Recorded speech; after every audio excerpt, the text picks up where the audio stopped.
Arthur pun segera menancapkan pedangnya tepat di samping kepala sang profesor, serta tak lupa dengan nada yang sangat mengancam dan juga memprovokasi, dia berterima kasih atas pembelajaran yang sudah diberikan untuknya saat ini.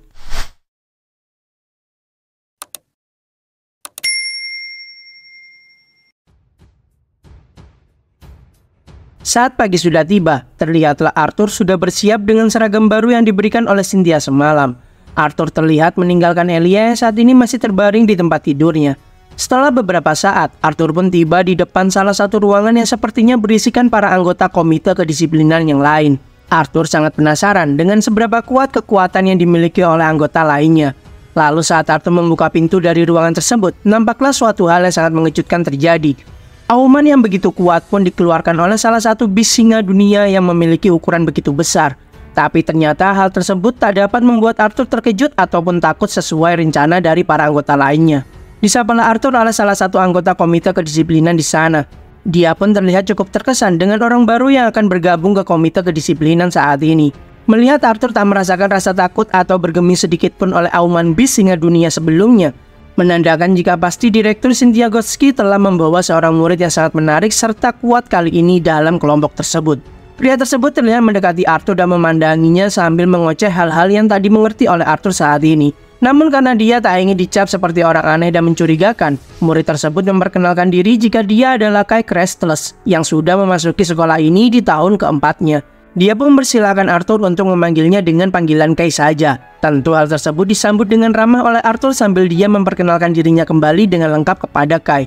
Tak lupa juga Arthur memperkenalkan makhluk ikatan miliknya pada Kai. Yang terlihat saat ini Sylvie seperti sedang berdiri layaknya seorang bos di hadapan bis singa dunia sebelumnya. Kai di sini sampai heran karena bis macam apa yang sampai bisa membuat Grouder sampai patuh dan terlihat ketakutan seperti itu. Muncullah satu lagi rekan yang sepertinya meremehkan kemampuan Arthur karena di sini Arthur terlihat seperti seorang pria cantik biasa yang tak terlalu kuat.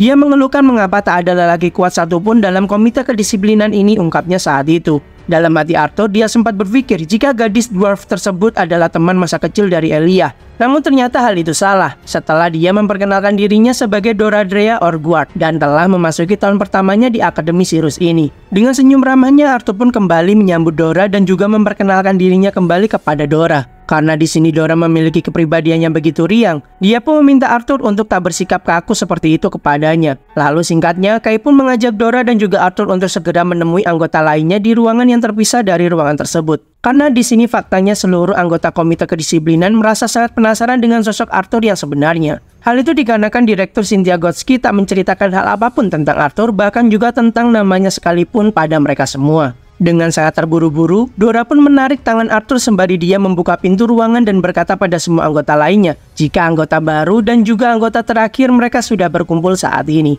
Terdengar suara yang tak asing berkata jika dia sudah menduga hal tersebut, karena ternyata memang benar-benar Arthur lah yang akan menjadi anggota terakhir di komite tersebut, ungkap Pangeran Curtis di sana. Arthur pun membalas dengan senyumannya dan berkata jika mengapa dia saat ini tak terkejut dengan adanya Curtis di tempat tersebut. Mereka pun saling memuji kemampuan mereka satu sama lain saat itu. Curtis tahu jika sebelumnya Kai telah meminjam Grouder untuk menakut-nakuti anggota baru supaya terkejut. Namun yang membuat heran Curtis di sini adalah sikap Grouder yang seperti seekor hewan yang sangat jinak di samping bis milik Arthur. Arthur akhirnya sadar jika bis yang sedang bersama Sylvie saat ini adalah bis ikatan milik Curtis. Dan Arthur menduga jika apakah bis tersebut adalah bis yang didapatkan sang raja saat acara pelelangan dahulu yang dimana adalah waktu pertama kali mereka bertemu. Dengan senyum riangnya Curtis membenarkan hal tersebut dan mengatakan jika dia baru saja membuat kontrak di saat sang bis sudah mencapai kelas A. Melihat Arthur dan Curtis seperti sudah saling mengenal tentu membuat Dora cukup keheranan. Namun Curtis berkata jika bukan hanya dirinya saja yang sudah mengenal Arthur,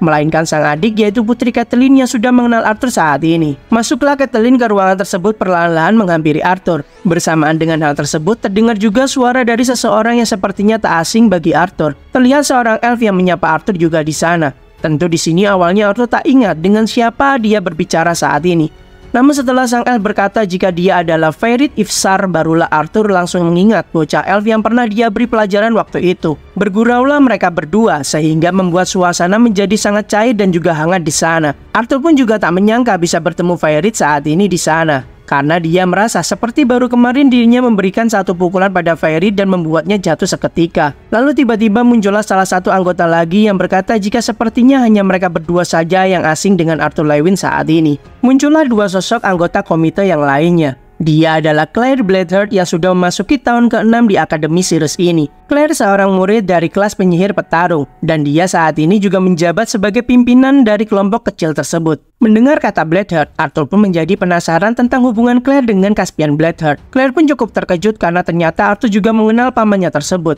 Namun karena di sini Arthur tak ingin identitas Note bocor, dia pun berkata jika dia mengetahui kehebatan Caspian dari cerita ayahnya yang dulunya adalah seorang petualang. Claire pun di sini menambahkan jika dia setelah bangkit langsung dilatih oleh pamannya tersebut, maka dari itu teknik-tekniknya tak akan jauh berbeda dengan Caspian tentunya. Lalu lelaki yang ada di sebelah Claire mendekati Arthur dan berkata, jika sepertinya komite kedisiplinan telah membungkuk cukup jauh hanya untuk merekrut bocah yang tak bertanggung jawab seperti Arthur. Dia pun mengulurkan tangan untuk menjabat tangan Arthur. Dengan senang hati, Arthur pun menyambut jabat tangan tersebut di sana. Arthur seketika merasakan sihir gravitasi dikeluarkan oleh pemuda yang ada di hadapannya dengan cukup kuat. Mengetahui jika dia sedang diuji, maka bersyukurlah Arthur karena tubuhnya yang sudah bukan tubuh manusia normal dengan perpaduan tubuh dan juga kehendak dari naga Sylvia membuat Arthur dengan mudah mengatasi ujian fisik seperti ini. Kay pun di sini memberikan selamat pada Arthur karena sepertinya bukan hanya tampilan Arthur saja yang terlihat indah, melainkan Arthur juga memiliki kemampuan yang sangat hebat juga. Bahkan sebelumnya, Fairy juga sampai menjatuhkan muka ke lantai saat menerima skill gravitasi tersebut dari Theo. Di saat momen lucu terjadi di sana, membuat suasana menjadi sangat riuh dan menyenangkan. Lalu Claire berkata pada semua anggota jika sudah saatnya untuk menunjukkan wajah mereka kepada siswa-siswa yang lain. Arthur yang tak memiliki persiapan tentu bingung dengan apa yang harus dia lakukan nanti. Namun Curtis menenangkan Arthur jika pidato akan diurus oleh Dewan Siswa. Mereka hanya perlu berjalan dengan tangguh dan menunjukkan diri saja di hadapan semua murid yang ada. Akhirnya Claire pun meminta semuanya untuk bersiap karena sudah waktunya bagi mereka untuk menunjukkan diri ke semua siswa. Singkatnya setelah Tessia memberikan pidato-pidatonya, dia pun memanggil seluruh anggota komite kedisiplinan yang akan membantu akademi untuk menegakkan keadilan dan peraturan yang ada di Akademi Sirius tersebut. Saat kelas pelajaran telah dimulai di sana, banyak sekali murid-murid lainnya yang sedang membicarakan Arthur kala itu. Para lelaki banyak yang iri dan para wanita banyak yang kagum melihat ketampanan Arthur saat itu. Elia pun terlihat seperti sedang menggoda sahabatnya tersebut. Namun Arthur sendiri awalnya tak menyangka jika dengan bergabungnya dia ke dalam komite kedisiplinan akan membuatnya menjadi pusat perhatian seperti itu. Elia pun menyampaikan pendapatnya karena pasti wajar bagi Arthur menjadi pusat perhatian. Secara Arthur adalah salah satu murid dari 8 siswa yang menggunakan seragam hitam dan berbeda dari semua siswa yang ada. Lalu masuklah seorang pengajar ke ruangan tersebut di sana. Arthur yang melihat tongkat sihir berada di pinggang sang pengajar menebak jika dia pasti seorang conjurer. Dan dengan pengendaliannya begitu hebat pada core miliknya, Arthur sampai tak bisa sama sekali merasakan tingkatan core sang pengajar saat ini. Suasana menjadi hening. Dan setelah dia mendapatkan seluruh perhatian dari para murid yang hadir, akhirnya dia pun memperkenalkan diri sebagai Profesor Avius yang akan mengajar pelajaran dasar teori mana. Dia meminta maaf jika mengganggu pembahasan menarik yang sedang seluruh murid-murid bicarakan saat ini. Namun saat ini, sang guru ingin seluruh murid-muridnya memperhatikan dia selama kelas tersebut berlangsung. Hal itu dikarenakan pelajaran yang akan mereka dengar saat ini adalah dasar teori-teori sihir yang tentu akan keluar pada ujian semester nanti. Untuk mengawali pelajaran yang akan mereka bahas saat ini, Avius ingin berdiskusi tentang stigma dasar yang tertanam di seluruh otak penyihir pada zaman dahulu. Dahulu di saat mencapai tahap inti mana orange bisa dianggap sangatlah sulit untuk dilakukan, dan conjurer punya kesempatan yang jauh lebih besar daripada seorang augmenter. Memang secara fisiologis conjurer memiliki mana inti yang jauh lebih berkembang, yang dimana inti mana tersebut bertanggung jawab untuk menyerap inti mana dari luar dan mengangkutnya ke mana core yang ada di dalam tubuh para conjurer. Sementara untuk augmenter, secara alami mereka memiliki saluran mana yang jauh lebih berkembang, yang dimana hal tersebut akan membuatnya bertanggung jawab untuk mendistribusikan mana dari inti core ke seluruh tubuh sang penyihir. Dan hal ini membuat para conjurer lebih efisien dan mampu menyerap mana di sekitar mereka. Maka akan jauh lebih mudah bagi mereka untuk naik ke tingkatan core yang lebih tinggi lagi dengan cepat. Tapi setelah kedua jenis penyihir tersebut itu sama-sama naik ke tingkatan core yang lebih tinggi, perbedaan yang disampaikan sebelumnya akan tak terlihat terlalu jelas. Conjurer akan jadi semakin mudah dalam mendistribusikan mana mereka ke seluruh tubuh. Dan augmenter akan menjadi lebih baik dalam mengontrol dan memanipulasi mana dari jarak jauh. Maka dari itu, dengan seluruh penjelasan yang telah sang guru berikan, Ada sebuah pertanyaan bagi semua murid-murid saat ini. Jika pada akhirnya dua penyihir, yaitu satu conjurer dan yang satu adalah augmenter, dan mereka berdua sudah mencapai tahap silver core, siapakah kira-kira yang lebih diuntungkan? Bukankah seorang penyihir yang tidak hanya melatih inti core miliknya, namun juga melatih tubuhnya dengan tekun memiliki keuntungan yang lebih besar? Pernyataan sang profesor pun akhirnya membuka sebuah diskusi panjang dan juga menarik bagi seluruh siswa yang hadir di sana. Lalu sampai pada akhirnya kelas pun berakhir dan membuat Elia dan Arthur harus berpisah kelas sementara. Tibalah Arthur di sebuah ruangan kelas yang begitu luas layaknya sebuah arena pertarungan di sana. Di saat Arthur sedang meregangkan seluruh ototnya yang kaku, nampaklah Putri Caitlyn menghampiri Arthur dan meminta izin pada Arthur untuk duduk di sampingnya. Meski masih banyak kursi kosong yang ada, Arthur di sini merasa tak sopan jika menolak seorang putri yang ingin duduk di sampingnya. Maka mau tak mau dia pun mempersilahkan Putri Caitlyn untuk duduk di sebelahnya. Caitlyn menatap dan memperhatikan Sylvie dengan seksama. Dia merasa jika Sylvie sangatlah lucu hingga membuatnya sangat gemas. Tapi tiba-tiba muncullah salah satu lagi anggota komite kedisiplinan yang meminta izin untuk duduk di sebelah Arthur saat ini. Dia adalah Ferit Ifsar yang mengaku-ngaku adalah rival abadi dari Arthur saat itu. Dibukalah kelas pertarungan tersebut oleh seorang profesor yang sepertinya sudah pernah Arthur lihat sebelumnya. Dia adalah pria mabuk yang ditemani oleh dua wanita penghibur sebelumnya dan sempat membuat Arthur sangat geram saat itu. Sang profesor berkata jika kelasnya tersebut adalah kelas praktek manipulasi mana, maka hal itu berarti akan membuat mereka semua melakukan banyak praktek di sana. Baginya praktek terbaik ketika dia memberikan contoh langsung pada murid-muridnya, dan menurutnya guru terbaik adalah pengalaman itu sendiri. Saat melihat seluruh murid yang hadir di kelasnya, pikiran licik dan juga busuknya pun muncul. Setelah dia melihat sosok Arthur yang sebelumnya sempat membuat masalah kepada dirinya, dia merasa Arthur telah merendahkan harga dirinya waktu itu. Jadi dengan masuknya bocah tengik tersebut di kelasnya saat ini, membuat momen ini sangat sempurna baginya untuk memberikan pelajaran yang setimpal bagi bocah kurang ajar seperti Arthur di sana. Dengan mengubah arah pembicaraannya, dia menyudutkan para anggota komite kedisiplinan untuk memberikan sebuah demonstrasi sihir pada seluruh murid yang hadir. Arthur tentu dengan cepat mengetahui akal busuk dari sang profesor pemabuk tersebut. Dan tentu tak ada seorang pun yang tak mengetahui jika sang profesor sedang merencanakan hal busuk kepada anggota komite kedisiplinan saat ini. Kecuali jika memang mereka adalah seorang idiot. Namun tiba-tiba Ferit yang ada di sebelah Arthur mengajukan diri untuk unjuk kebolehan di sana. Arthur menjadi tak heran lagi dengan keidiotan Ferit saat itu juga. Dengan senyum kepuasan, sang profesor merasa rencananya pun akan berhasil dan berjalan sangat lancar berkat keidiotan Ferit tersebut. Dia meminta Ferit untuk segera turun ke bawah bersama dirinya dan segera mempraktekkan sedikit kemampuan dari para anggota komite kedisiplinan. Dengan sangat sombongnya, sang guru berkata jika dia adalah seorang augmenter dan dia akan membatasi dirinya sendiri. Sang guru hanya akan menggunakan serangan jarak jauh saja ketimbang menggunakan serangan jarak dekat seperti para augmenter lainnya. Dia pun meminta Ferit untuk segera mengaktifkan barrier miliknya. Setelah semua persiapan sudah dilakukan oleh masing-masing pihak, Ferit pun memulai terlebih dahulu dengan membacakan sebuah mantra sihir andalannya. Karena di sini Ferit merupakan penyihir beratribut air, maka dia pun mengubah area sekitar menjadi lebih menguntungkan untuknya. Hal itu sempat membuat Arthur terkesan dengan kemampuan Ferit yang bisa berkembang cukup pesat saat ini. Dengan memanipulasi mana di sekitarnya, Ferit mengubah mana tersebut menyerupai seekor ular air raksasa. Serangan tersebut mengarah ke sang guru dengan sangat cepat. Namun tak layak baginya dipanggil seorang guru jika tak mampu menghadang serangan dari seorang muridnya seperti itu. Dengan api biru yang sudah dikepalkan pada tangan kanannya, sang profesor pun melemparkan api tersebut seperti sebuah bola baseball ke arah Ferit dan menembus sihirnya yang menyerupai seekor ular tersebut. Di saat sihir bola api itu hampir mengenai muka Ferit di sana, sang profesor mengubah jalur serangannya ke bawah dan serangan tersebut melukai kaki dari Ferit saat itu. Dengan sangat angkuhnya, sang profesor mendekati Ferit yang sudah tersungkur dan bertanya apakah Ferit saat ini sudah menyerah. Tentu di sini dengan kondisi yang tak memungkinkan membuat Ferit harus menyerah saat itu juga. Dalam hati Arthur, dia merasa jika sang guru memang sedang memprovokasinya dan menyombongkan kemampuan miliknya saat ini, hingga dia tega mempermalukan seorang murid seperti Ferit di depan seluruh siswa yang lainnya. Dengan tatapan yang sangat tajam, sang profesor pun seakan-akan menantang Arthur untuk segera turun dan segera melawannya dengan jantan.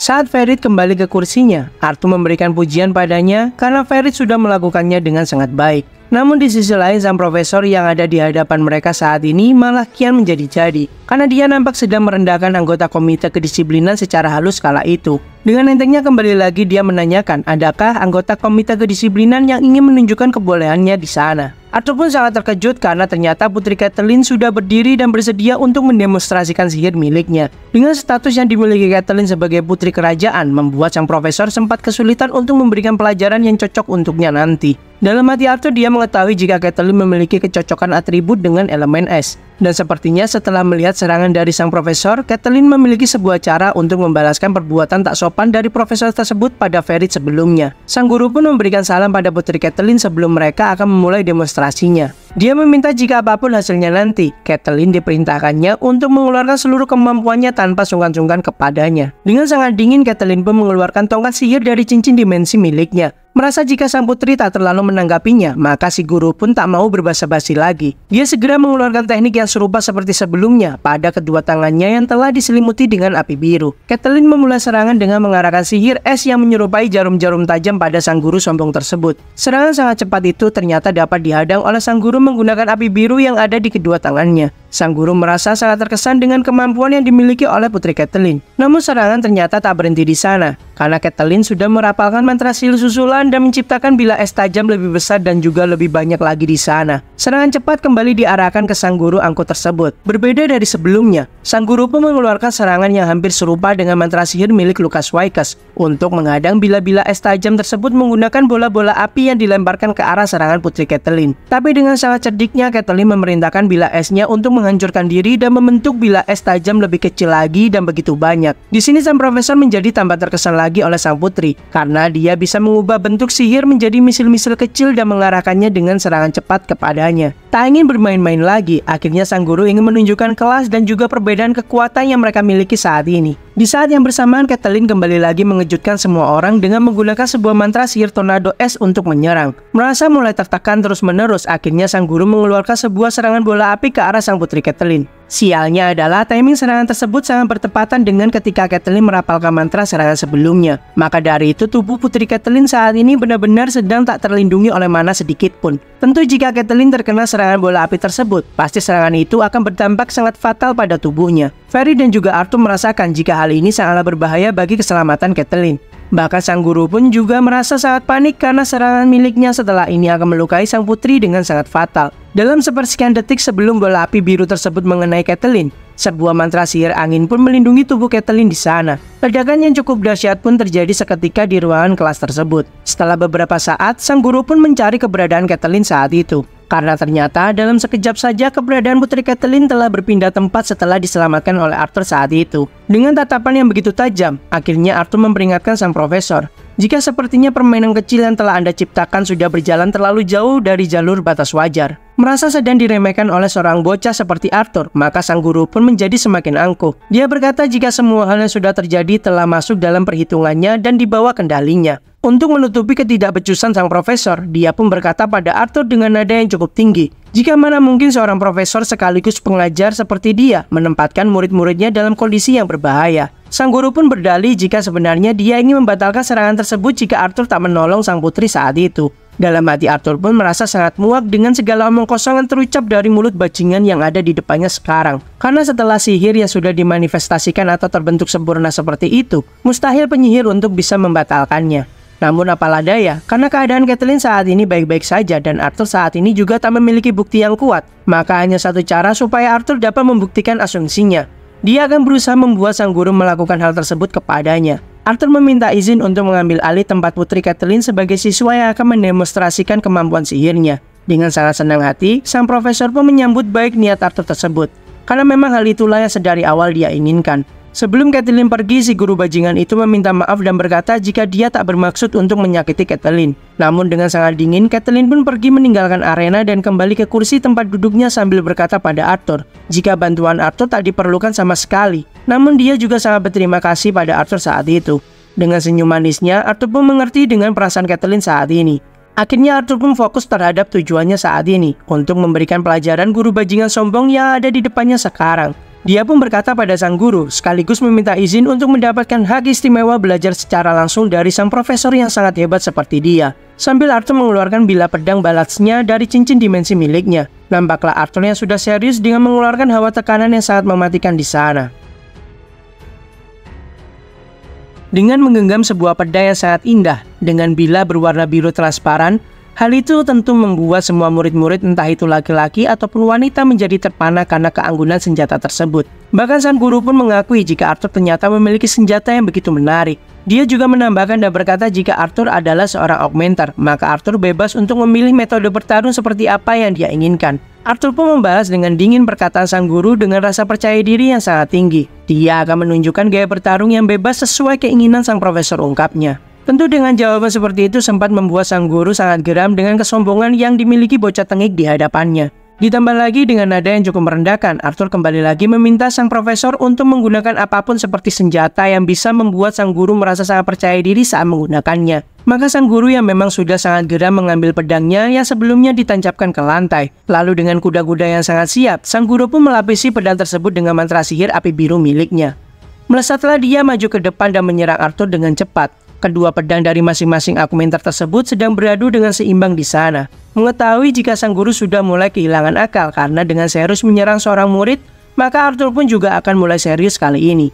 Serangan-serangan kembali dilancarkan oleh sang guru menggunakan tebasan yang sudah diselimuti api biru di sana. Beberapa kali dia sudah menebas Arthur, namun tak satu pun serangan dapat mengenai Arthur sedikit pun. Sampai-sampai sang guru sempat heran karena bagaimana bisa bocah tengik di depannya bisa menghindari seluruh serangannya hanya dengan penguatan tubuh dan pedangnya saja tanpa menggunakan mantra sihir lainnya. Merasa sedang diremehkan, akhirnya dia pun mencoba untuk memprovokasi Arthur saat menebaskan pedangnya terus-menerus. Sang profesor pun berkata jika dia sangat yakin bahwa anggota komite kedisiplinan dipilih berdasarkan kemampuannya dan bukan dipilih hanya karena mereka bisa menggonggong dan lari saja. Namun dengan sangat santainya Arthur malah memprovokasi balik sang profesor.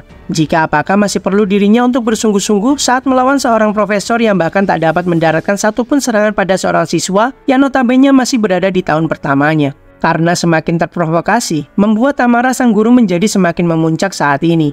Ledakan api yang begitu besar pun muncul dari lantai mengarah ke kaki Arthur.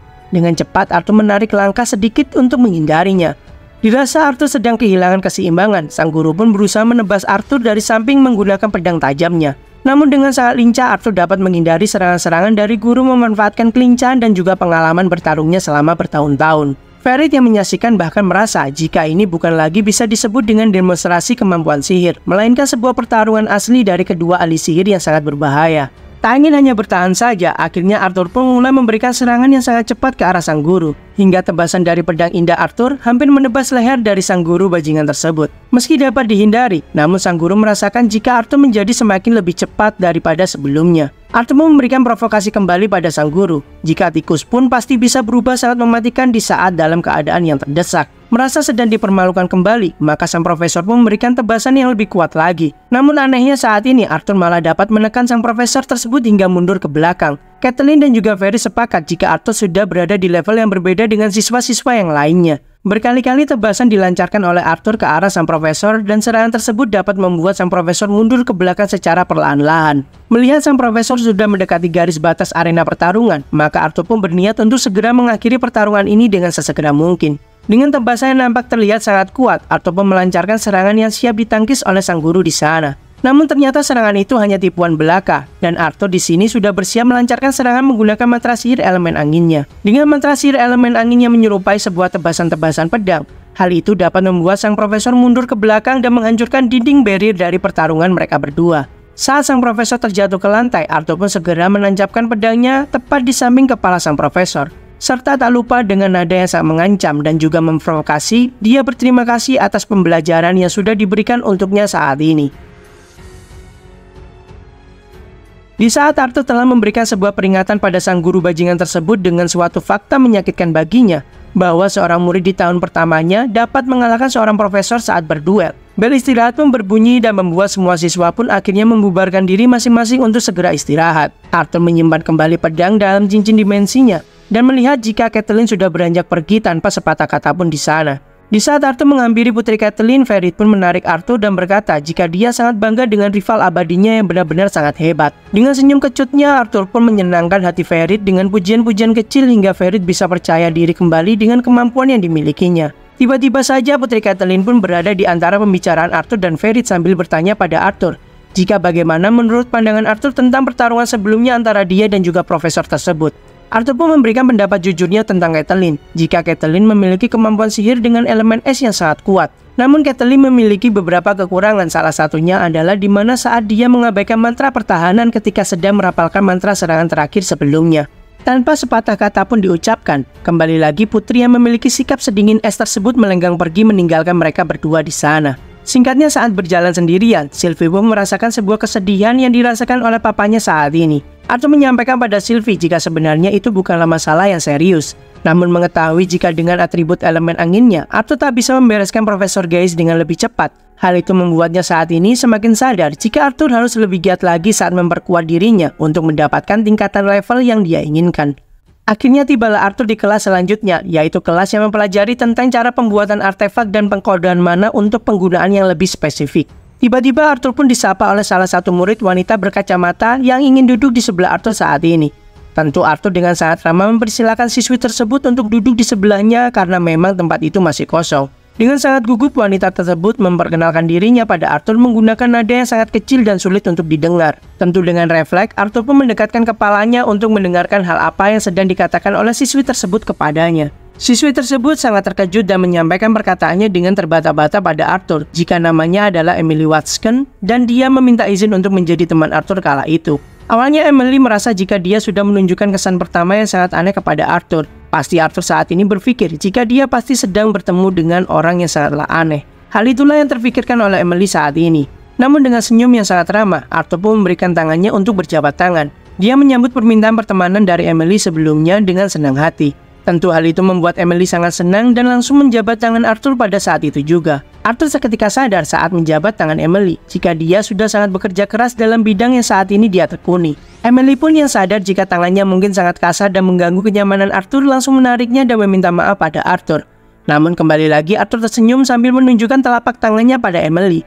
Dan fakta menunjukkan jika mereka juga sama-sama memiliki telapak tangan yang kasar karena sudah berusaha sangat keras dalam latihannya. Emily pun merasa tak heran lagi mengapa Arthur saat ini terpilih menjadi seorang anggota dari komite kedisiplinan.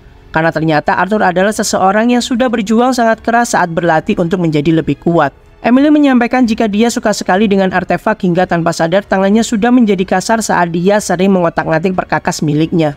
Arthur merasa sangat iri dengan Emily saat ini karena metode mereka untuk menjadi semakin mahir pada bidangnya memiliki perbedaan yang sangat mencolok. Arthur harus lebih kuat dengan cara bertarung dan hanyalah kehancuran dan juga pembunuhan yang akan dia dapatkan selama prosesnya berlangsung.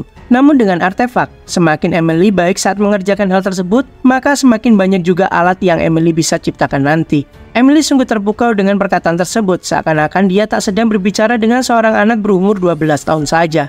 Dengan senyum tipisnya, Arthur pun berkata sembari dia bertanya pada Emily, mengapa kau mengatakan hal itu seolah-olah dirimu bukan berumur 12 tahun saja? Emily pun tersenyum karena sudah lama baginya tak dipanggil sebagai seorang anak-anak. Hal itu terjadi di saat dia berhasil menciptakan artefak tampilan proyeksi yang digunakan sebelumnya dalam pengumuman penemuan benua di alun-alun kota. Arthur pun tersentak keheranan karena ternyata dia saat ini sedang berbincang dengan seorang jenius yang terlahir dengan umur yang sama dengannya. Arthur merasa tersanjung karena bisa berteman dengan seorang jenius seperti Emily saat ini. Emily pun dengan sangat menggebu-gebu menanyakan perihal Arthur yang berkata sangat tersanjung kepadanya. Karena di sini Emily sangat tak menyangka kata-kata itu akan terlontar dari seorang siswa pemula misterius yang tak memiliki background yang kuat, memiliki manabis yang terlihat seperti seekor rubah misterius, dan kemampuannya bisa membuat seorang profesor kewalahan dan juga menghancurkan kesombongannya dengan sangat sempurna. Lalu meski bukan seorang petualang veteran, namun sudah memiliki inti mana di tahap Black Yellow. Maka Emily pun berkata pada Arthur untuk jangan bercanda kepadanya.